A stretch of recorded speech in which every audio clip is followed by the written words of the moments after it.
കുട്ടികളെ ലഹരിക്കിരയാക്കുന്ന സംഘങ്ങളെ ഇല്ലാതാക്കാൻ വലിയ പദ്ധതിയുമായി കേരള പോലീസ്. സ്റ്റേഷനിലെ ഉദ്യോഗസ്ഥരുടെ ചുമതലകളിൽ മാറ്റം വരുത്തുന്നതിനെക്കുറിച്ച് പരിശോധിക്കാൻ 5-അംഗ സമിതിയെയും നിയമിച്ചു. പോലീസ് സ്റ്റേഷനുകൾക്ക് പുതിയ മുഖം നൽകുമെന്നും ഉന്നത ഉദ്യോഗസ്ഥരുടെ യോഗത്തിനു ശേഷം ആഭ്യന്തരമന്ത്രി രമേശ് ചെന്നിത്തല മാധ്യമങ്ങളോട് പറഞ്ഞു.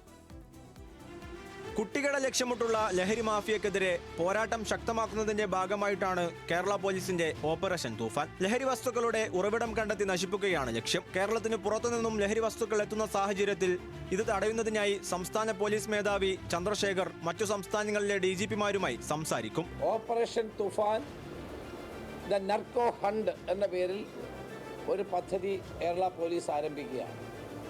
കേരളത്തിലെ മയക്കുമരുന്നിൻ്റെ വേര് അറക്കുക എന്നുള്ള ലക്ഷ്യത്തോടെ കേരള പോലീസ് വരും ദിവസങ്ങളിൽ അതിശക്തമായ ഓപ്പറേഷൻസ് ആരംഭിക്കാനുള്ള തീരുമാനമാണ് എടുത്തിരിക്കുന്നത്.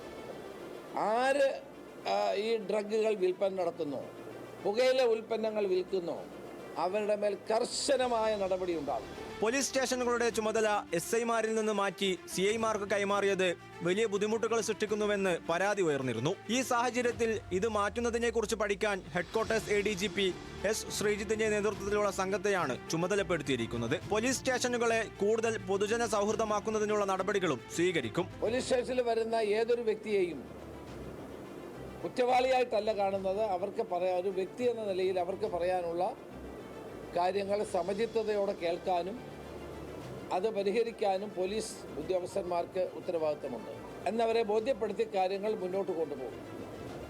അപ്പോൾ പ്രത്യേകിച്ചും പോലീസ് സ്റ്റേഷനുകൾ ജനസേവാ കേന്ദ്രങ്ങളാക്കി മാറ്റുക എന്നുള്ള ലക്ഷ്യത്തോടെ ആയിരിക്കും കേരള പോലീസ് ഇനി മുതൽ പ്രവർത്തിക്കുന്നത്.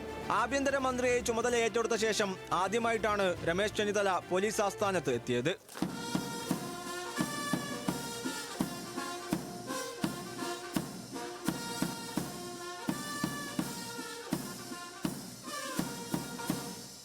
SP റാങ്ക് മുതലുള്ള ഉദ്യോഗസ്ഥരെയും രമേശ് ചെന്നിത്തല നേരിൽ കണ്ടു.